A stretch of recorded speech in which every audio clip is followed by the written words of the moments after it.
আসসালামু আলাইকুম, সবাইকে শুভেচ্ছা জানাচ্ছি মাসুম মাহবুব। প্রিয় দর্শক, আন্তর্জাতিক বিশ্বের বেশ কিছু গুরুত্বপূর্ণ খবর দিব এই ভিডিওতে। প্রথম খবরটি থাকছে মার্কিন প্রেসিডেন্ট ডোনাল্ড ট্রাম্পের যে 20টি শান্তির চুক্তি বা দফা উল্লেখ করা হয়েছে তা কতটুকু কার্যকর, নাকি এটা ফিলিস্তিনিদের সাথে প্রতারণা। দ্বিতীয় বিষয়টি আলোচনা করব, আবারও পাকিস্তান ভারত মুখোমুখি হচ্ছে, একে অপরের মানচিত্র থেকে মুছে ফেলার ঘোষণা দিয়েছে। 3 নম্বর গুরুত্বপূর্ণ খবরটি হলো এবার গাজা অভিমুখে শেষ জাহাজটিকেও আটক করেছে দখলদার বাহিনী। কি ভাবছে ইরান? চলুন আমি আপনাদেরকে সংক্ষিপ্ত সময়ে এই খবরগুলো দেওয়ার চেষ্টা করছি। প্রথম যে খবরটি সেটি হলো আমেরিকার। ইতিমধ্যে জেনে গেছেন যে মার্কিন প্রেসিডেন্ট ডোনাল্ড ট্রাম্প তিনি শান্তি চুক্তি হিসেবে 20টি দফা উল্লেখ করেছেন এবং এই 20টি দফায় তিনি বলেছেন কিভাবে ফিলিস্তিনে শান্তি ফিরে আসতে পারে। তার এই 20টি দফা উল্লেখের পর জাতিসংঘের মানবাধিকার কর্মী আইনজ্ঞরা এর বিপরীত মত দিয়েছেন এবং স্পষ্ট বলেছেন ডোনাল্ড ট্রাম্পের এই 20টি দফা ফিলিস্তিনের অধিকার খর্ব করবে এবং এই অঞ্চলে শান্তি বিনষ্ট করবে, শান্তি আনবে না, বিনষ্ট করবে। কয়েকটা দফা উল্লেখ করলে বুঝতে পারবেন ডোনাল্ড ট্রাম্প মূলত আসলে কোন খেলায় মেতে উঠছেন। তিনি বলছেন গাজাতে, অর্থাৎ গাজাকে দুটো ভাগে বিভক্ত করা হয়েছে, পশ্চিম তীর এবং পূর্ব জেরুজালেম। তো এই অঞ্চলে কোনো হামাসের সশস্ত্র বাহিনী থাকবে না, কিন্তু ইসরায়েলের বাহিনী থাকবে। একদিকে প্রতিরোধ বাহিনীকে নিরস্ত্র করে তাদের উপর পৃথিবীর সবচেয়ে ভয়ঙ্কর কসাই শ্রেণীর বাহিনীকে দাঁড় করিয়ে রাখবেন পাহারায়। দ্বিতীয়ত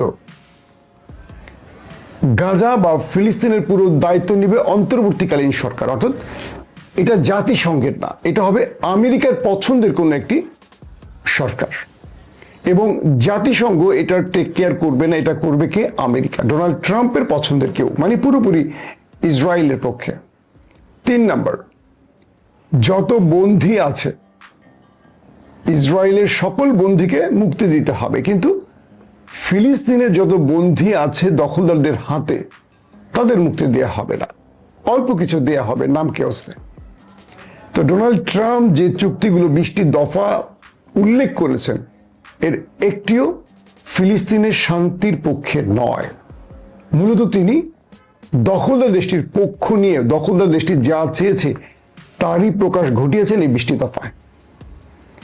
শুধু জাতিসংঘের আইনজ্ঞ বা জাতিসংঘের মানবাধিকার বিশেষজ্ঞরা নয়, মধ্যপ্রাচ্য ডোনাল্ড ট্রাম্পের এই 20টি দফা নিয়ে বা 20টি চুক্তি নিয়ে সবাই বিপরীতমুখী অবস্থানে দাঁড়িয়ে গেছে।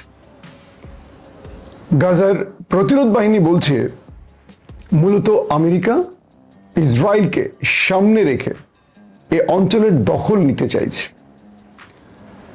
জাতিসংঘ কর্তৃক কোনো প্রশাসক, জাতিসংঘ কর্তৃক নিরপেক্ষ কোনো সংস্থা গাজার দায়িত্ব না নিয়ে যদি আমেরিকার দায়িত্ব নেয়, কার্যত এই ভূমিটি দখলদারদের হাতে তুলে দেওয়ার শামিল। এবং মধ্যপ্রাচ্যের অন্যান্য পক্ষ থেকে যে বক্তব্যটি আসছে ডোনাল্ড ট্রাম্পের এই 20টি দফার পুরোপুরি বিপরীত। আরব রাষ্ট্র, তুরস্ক, ইরান বা মুসলিম রাষ্ট্র বা ইউরোপীয় রাষ্ট্রের পক্ষ থেকে এই মার্কিন প্রেসিডেন্টের এই 20টি দফাকে সমর্থন করতে দেখা যায়নি, তবে ইসরায়েল এটিকে সমর্থন করেছে। প্রশ্ন হলো আমেরিকা আসলে চাইছে কি? শান্তি, নাকি দখলদারদের দিয়ে এই অঞ্চলটিকে ধ্বংস করে এটিকে দখল করা? পাশাপাশি এই অঞ্চলে, অর্থাৎ বিগত 2 বছর ধরে দখলদাররা যে নির্মম নির্যাতন, হত্যাযজ্ঞ চালিয়েছে, জেনোসাইড চালিয়েছে, এর বিপরীতে গাজায় কোনো মানবিক সহযোগিতা বা ক্ষতিপূরণের বিষয়টি ডোনাল্ড ট্রাম্পের এই 20টি চুক্তির মধ্যে বা দফার মধ্যে নেই। এখন আপনি বলেন, এটা কি শান্তি চুক্তি, নাকি কারো উপর জুলুম করে তার হাতকে শেকলে শৃঙ্খলিত করা? আসছে 2 নম্বর বিষয়। ইরান এবং তুরস্কে দুটো ভূমিকম্প হয়েছে। রিক্টার স্কেলে 5.3 মাত্রার, এটি ইস্পাহান শহরের কাছাকাছি এবং তার কাছাকাছি ফোর্দো পারমাণবিক প্রকল্পের স্থানটি রয়েছে। পাশাপাশি তুরস্কের ইস্তানবুলের একটি শহরে সেখানেও একটি ভূমিকম্প অনুভূত হয়েছে, তারও মাত্রা 5.3 এবং এটি মাটির ভূপৃষ্ঠ থেকে 10 কিলোমিটার গভীরে এবং ইরানেরটিও ভূপৃষ্ঠ থেকে 10 কিলোমিটার গভীরে। কিছু কিছু মাধ্যম বলছে যে ইরান কি কোনো নিউক্লিয়ার টেস্ট করলো কিনা, তবে একই সঙ্গে ইরান এবং তুরস্কে এই ভূমিকম্পের বিষয়টি প্রাকৃতিক হিসেবেই দেখছেন অনেকে। এটি মানব সৃষ্ট বা কোনো পরীক্ষা নয়, হতে পারে প্রাকৃতিক। আবার কেউ কেউ বলছেন এটি ইরানের পারমাণবিক টেস্ট হতে পারে। এখন পর্যন্ত এই বিষয়টির কোনো স্পষ্ট বক্তব্য আসেনি। 3 নম্বর খবর, ভারতের সেনা প্রধান তিনি সেনাবাহিনীর একটি ব্রিগেডে বক্তব্য দেওয়ার সময় স্পষ্ট করে বলেছেন যে পাকিস্তান যদি সন্ত্রাসী কর্মকাণ্ড অব্যাহত রাখে তাহলে পাকিস্তানের মানচিত্রকে পৃথিবীর মানচিত্র থেকে মুছে ফেলা হবে। তিনি স্পষ্ট করে বলেছেন অপারেশন সিঁদুরের মাধ্যমে ভারত বিশাল বিজয় লাভ করেছে এবং পাকিস্তানের F-16 ধ্বংস করেছে, প্রচুর সেনা মেরেছে, সন্ত্রাসীদের ঘাঁটি ধ্বংস করেছে। অর্থাৎ এতদিন পাকিস্তান বা আমেরিকা বা আন্তর্জাতিক মিডিয়া যে তথ্যগুলো দেয়নি, বলেনি, ভারত নতুন করে এই তথ্যগুলো উপস্থাপন করেছে বিশ্ববাসীর কাছে। এবং কে? ভারতের সেনা প্রধান। তিনি বলছেন পাকিস্তান মূলত সন্ত্রাসী কর্মকাণ্ডকে প্রমোট করছে এবং তারা ভারতে অস্থিতিশীল অবস্থা তৈরির জন্য বা সন্ত্রাসী কাজের মাধ্যমে ভারতকে উত্তপ্ত করতে নীরবে কাজ করছে। আর এটি আগামী যে কোনো সময় তারা পাকিস্তানকে বড় রকম আক্রমণ করতে পারে। অর্থাৎ তার বক্তব্যের ইস্যুটি হলো ভারত যে কোনো সময় পাকিস্তানে নিউক্লিয়ার অ্যাটাক করতে পারে, আর এতে করে এই দুই দেশের মধ্যে আবারও উত্তপ্ত অবস্থা তৈরি হতে পারে। তাই তিনি ভারতের সেনাবাহিনী, নৌবাহিনী এবং বিমান বাহিনীকে সর্বোচ্চ সতর্ক এবং আরেকটি যুদ্ধের জন্য প্রস্তুত থাকতে বলেছেন। অর্থাৎ ভারত নতুন করে আবারও পাকিস্তানের সাথে একটা লড়াই করার মানসিকতা পোষণ করছে। ভারত যেহেতু সেনা শাসিত রাষ্ট্র নয়, গণতান্ত্রিক রাষ্ট্র, তাই ভারতের সেনা প্রধানের এই বক্তব্যটি নরেন্দ্র মোদীর ইশারায় হবে বা হতেই পারে, এটি স্বাভাবিক। প্রশ্ন হলো ডোনাল্ড ট্রাম্প যখন ভারতের হাতটা ছেড়ে পাকিস্তানের হাতটা ধরল, তখন আমেরিকার বিরুদ্ধে গিয়ে ভারত এরকম একটি বক্তব্য দিল যে তার প্রতিবেশী একটি দেশের মানচিত্রকে মুছে ফেলবে পৃথিবীর মানচিত্র থেকে। এই বক্তব্যটি কি কোন চোখে দেখছে পাকিস্তান? ইতিমধ্যে পাকিস্তানের পক্ষ থেকে ছোট কিছু স্টেটমেন্ট এসছে। পাকিস্তান বলেছে যে ভারত তারা নিজেরাই নিজেদের ভূমিতে সন্ত্রাসী কর্মকাণ্ড করে এবং অন্যকে দোষারোপ করে তারা নিজেরাই যুদ্ধের মাঠে আসে এবং রাজনৈতিক ফায়দা লোটে। অর্থাৎ নরেন্দ্র মোদীকে ইঙ্গিত করেছে।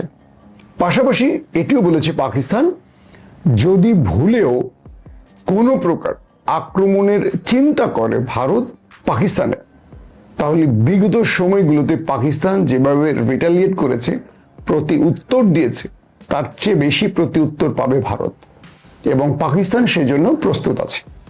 এখন প্রশ্ন হলো হঠাৎ করে ভারত কেন আবারও পাকিস্তানের বিরুদ্ধে দাঁড়াচ্ছে?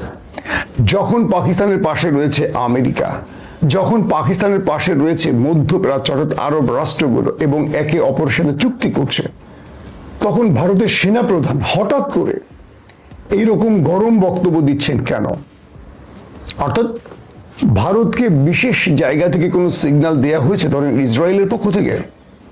সবকিছু মিলে আবারও এই দু দেশের মধ্যে উত্তেজনা সৃষ্টি হচ্ছে একটি বক্তব্যকে ঘিরে। এটি বক্তব্যে থাকবে নাকি এটি কোনো কার্যকর বড় আঘাত, পাল্টা আঘাতে যাবে, সেটা হয়তো সময় বলে দেবে। তবে দু দেশের মধ্যে সীমান্তে উত্তেজনা রয়েছে। ভারত সীমান্ত অঞ্চলগুলোতে মহড়া বৃদ্ধি করেছে, তাদের বিভিন্ন বাহিনীর মহড়া চলছে, শেষ হয়েছে এবং তারা পাকিস্তানের বিরুদ্ধে বড় একটা পরিকল্পনা তৈরি করছে এমন আভাস ভারতীয় গণমাধ্যমগুলো দিয়েছে।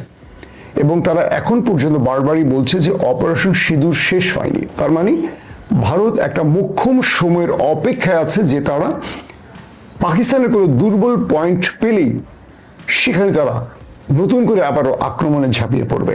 পাশাপাশি পাকিস্তান বেশ ফুরফুরে অবস্থায় রয়েছে। একদিকে ডোনাল্ড ট্রাম্প তার হাত ধরেছে, পাশাপাশি মধ্যপ্রাচ্যের মোড়ল রাষ্ট্রগুলোর সাথে পাকিস্তান বেশ কিছু চুক্তি করেছে, যেমন সৌদি আরবের সাথে চুক্তি করেছে।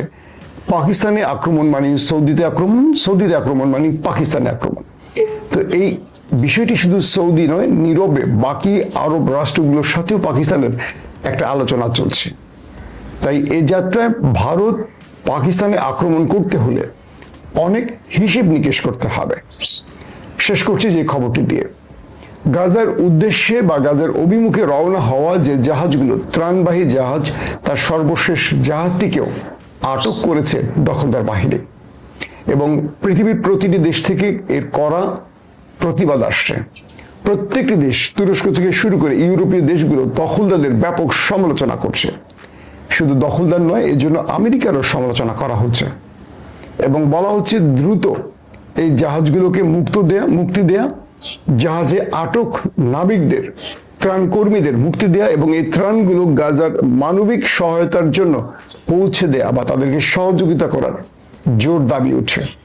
এবং প্রত্যেকটা দেশের পক্ষ থেকে দখলদারদের বিরুদ্ধে ইতিমধ্যে বক্তব্য আসতে শুরু করেছে। দর্শক, বিদায় নিচ্ছি। ইনশাআল্লাহ আজ রাতে আবারও চেষ্টা করব আরো বেশ কিছু ব্রেকিং খবর আপনাদের পৌঁছে দেওয়ার জন্য। বিদায় নিচ্ছি আজকের মতো। প্রত্যেকে ভালো থাকবেন। আল্লাহ হাফেজ।